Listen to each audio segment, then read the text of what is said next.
آہستہ آہستہ اللہ رب العزت کے دین کی حکمت عملی چینج ہوئی، اور اللہ کے پیارے نبی علیہ السلام نے جب دیکھا کہ مکہ کے جن سعید روحوں نے اسلام قبول کرنا تھا وہ تو اسلام قبول کر چکی، باقی ایسے لوگ ہیں کہ ان سے جلدی قبول اسلام کی توقع نہیں، تو اللہ رب العزت نے آپ کو مدینہ کی طرف ہجرت کی اجازت دی۔ جناب عثمان غنی رضی اللہ تعالی عنہ نے حبشہ کی بھی ہجرت کی، سمندر کے سفر بھی کیے، جزیرہ ایتھوپیا میں پہنچے، اور وہاں بھی اللہ کے دین کی خاطر یہ لمبے فاصلے طے کیے، اور دوبارہ پھر مدینہ منورہ کی طرف ہجرت کی۔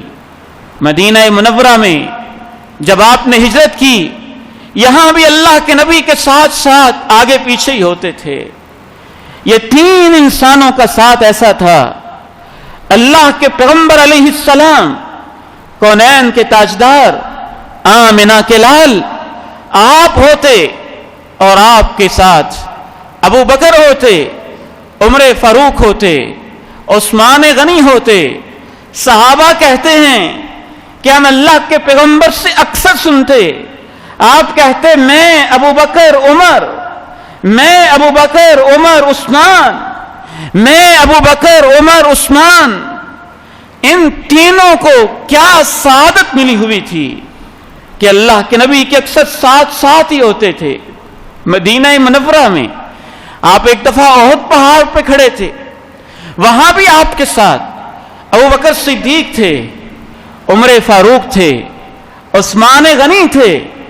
احد پہاڑ حرکت میں آیا، آپ نے تب بھی کہا اثبت احد فإنما علیک نبی وصدیق وشہیدان۔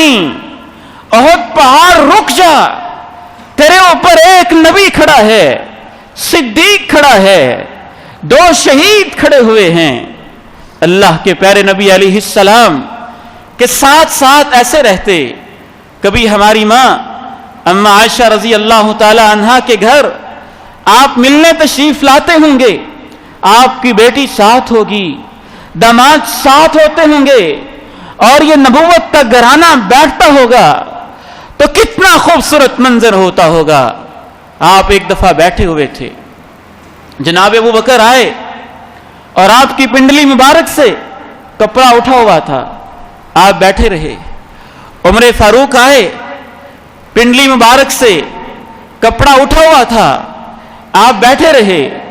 عثمان غنی آئے، اللہ کے پیارے نبی پہلے فرینک ماحول میں تھے، اب سیدھے ہو کے بیٹھ گئے، اور کپڑا جو ہٹا ہوا تھا اس کو درست کیا، اور اپنی پنڈلی کو ڈھانپ لیا۔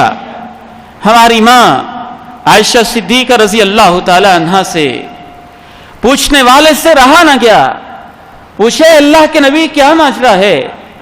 ابو بکر آئے، آپ بیٹھے رہے، عمر آئے، آپ بیٹھے رہے، عثمان آئے، آپ سیدھے ہو کے محتاط کانشیس ہو گئے، اور اپنے لباس کو درست کیا، اور پنڈلی کو کور کیا، قدم مبارک کو، پنڈلی مبارک کو آپ نے ران مبارک کو کور کیا۔ وجہ کیا ہے؟